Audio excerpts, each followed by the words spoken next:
Hello people! Kahapon na lunch ay Mexican food naman tayo. Nagpagawa si amo ng chicken fajita and beef tacos. Itong dalawang to, lagi itong magka-partner. Kasi naman yung mga side dish nito or mga toppings ay pareho lang. Una ay prepare ko na muna lahat yung mga gulay. Para sa chicken fajita, yung mga colored bell pepper, siwain natin to ng pastrips. This time, kinuntian ko lang yung bell peppers dahil yung mga bata, ang matitira nito yung mga gulay.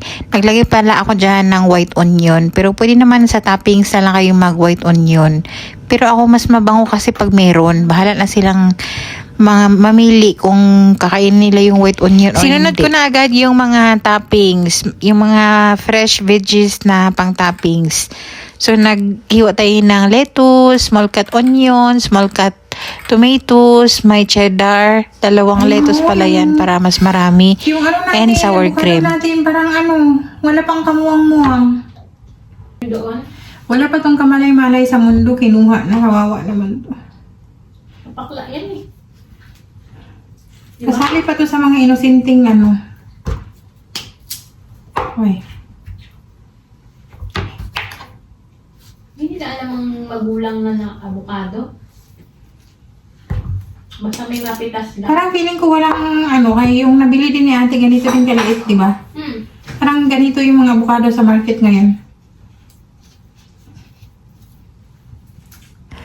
Itong avocado na to, gagawin natin tong guacamole. Mahal dito yung mga prutas like avocado. Pag minalas ka pa, makabili ka pa ng kagaya nito. Parang wala pang kamuang-muang sa mundo, kinuha na. Wala kang choice dahil yun lang yung meron sa supermarket. Pagka mag-chicken fajita dito or tacos, hindi mawawala yung guacamole kasi nga hanapin ng mga bata. Yung iba nito, parang alanganin pa talaga yung lambot niya. Kaya ginamitan ko na yan ng masher. Then agad tayo ng small cut kamatis and white onion. Pero pwede naman yung red onion.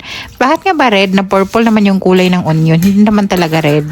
Naglagay tayo ng lemon at naglagay tayo ng asin. Masarap to sa sourdough. Masarap din to sa nachos. Natapos na natin lahat ng mga toppings or yung side dish ng chicken fajita and tacos. Set aside na natin yun. Dito na tayo sa beef tacos. Hindi nyo nakita, nagisa ako dyan ng maraming bawang. Bawang na naman. Sibuyas pala and nilagay ko na yung beef, ground beef and yung taco seasoning. Nag-add tayo dyan ng black pepper, asin, naglagay tayo ng konting sugar para balanse. Lutuin lang natin yan until kumapit na yung seasoning doon sa beef and medyo madry-dry na siya dahil dapat walang sabaw yan. Palamigin lang muna natin yan saglit, saka natin yan ilagay doon sa ating tortilla wrap at ilagay sa oven. Well, nagpapalamig tayo ng ating beef tacos. Dito na tayo sa chicken fajita. So, yung chicken dyan, gamit ko ay chicken breast. Hiniwa natin ng pastrip. And naglagay ako ng 1 tablespoon homemade fajita seasoning. Gumagawa ako ng homemade dito ng fajita seasoning dahil yung supermarket dito, laging nagkakausan itong seasoning na to. Then, ilagay natin yung mga veggies, white onion, and colored bell peppers. Absent dyan si green bell pepper. Kaya hindi kompleto yung stoplight. Half cook lang dapat yung gulay dyan para masarap at hindi magtubig. The more mo kasi siyang lutuin, the more yan magtutubig. Yung seasoning naman, pagka marami kayong lutuing chicken and gulay, damihan nyo or dagdagan nyo yun. Pagka ganito na yung kanyang consistency, okay na yan.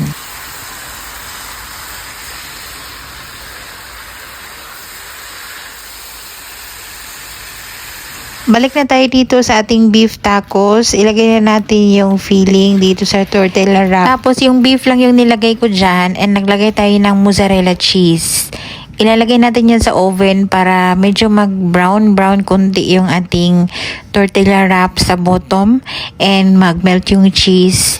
Pagka ma-serve yan, dapat mainit pa and sila nang bahala mag-top dyan ng mga fresh like guacamole, yung sour cream at yung mga lettuce, mga cheese and onion and tomatoes. Bahala na sila kung ano yung ilalagay nilang toppings. The same pa din doon sa chicken fajita. Bali, isi-serve ko yan na hindi ko siya ilagay dyan sa tortilla wrap, yung chicken fajita. Sila na yung bahalang mag-assemble ng kanilang sandwiches. 10 oras na ba kakain ng mga amo kaya nag-serve na rin kami and kumain na rin kami ni Belle.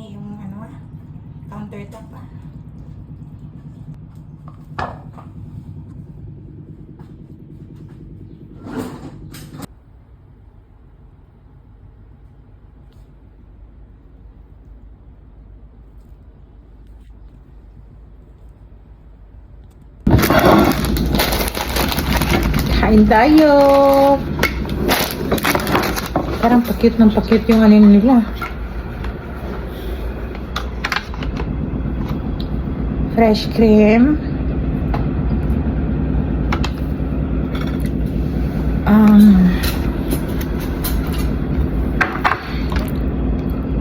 Chicken.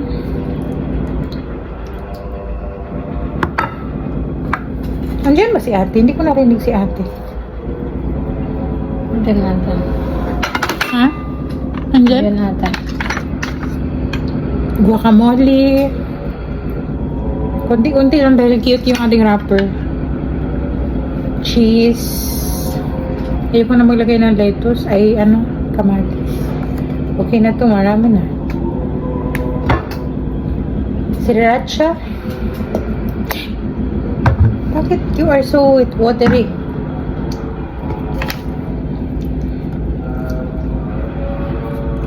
Kain.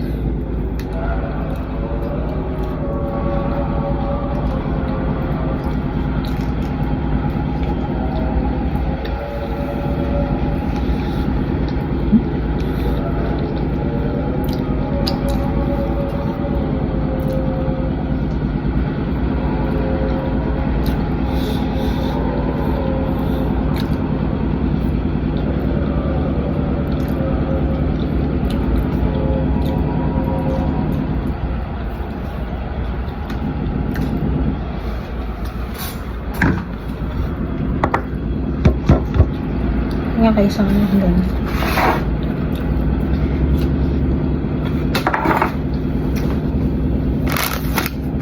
Ilang pieces ba ito dito? 10? 10 to eh.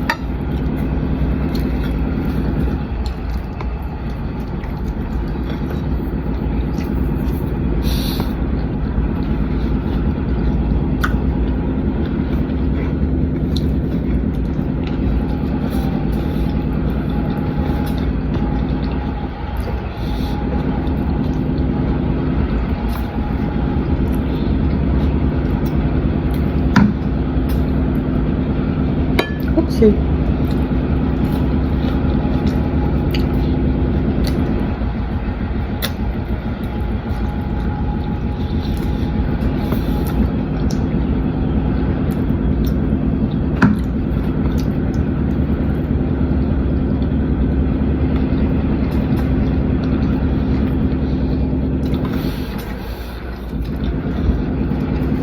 May kumain ng kalahati.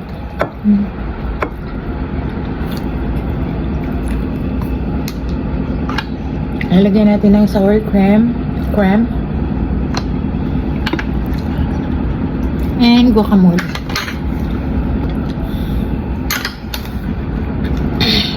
And sriracha.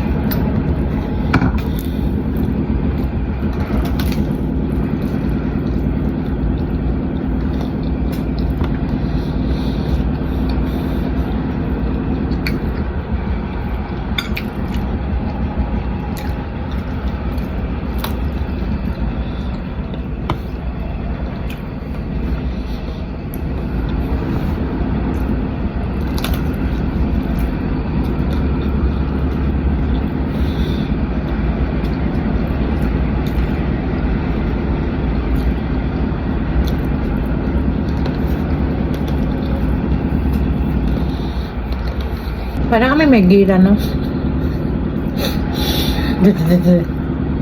Parang ano yung tawag doon? Machine gun. Hindi yung may sasakyan. Yung maraming tangke de guerra, parang may ganun. Meron dito. Pinaligiran kami ng nag-construction. Apartment ba yan? Sa hotel.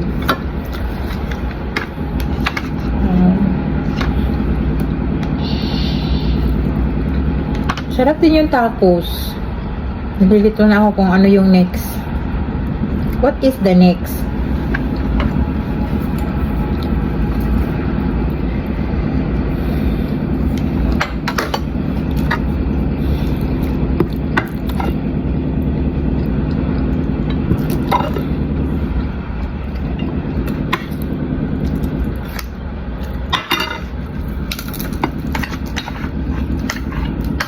guacamole.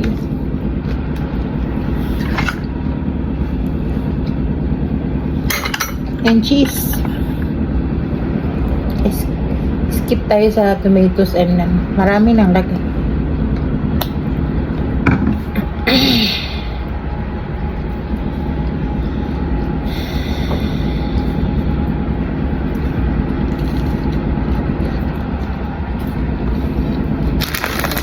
Masarap dito na brand.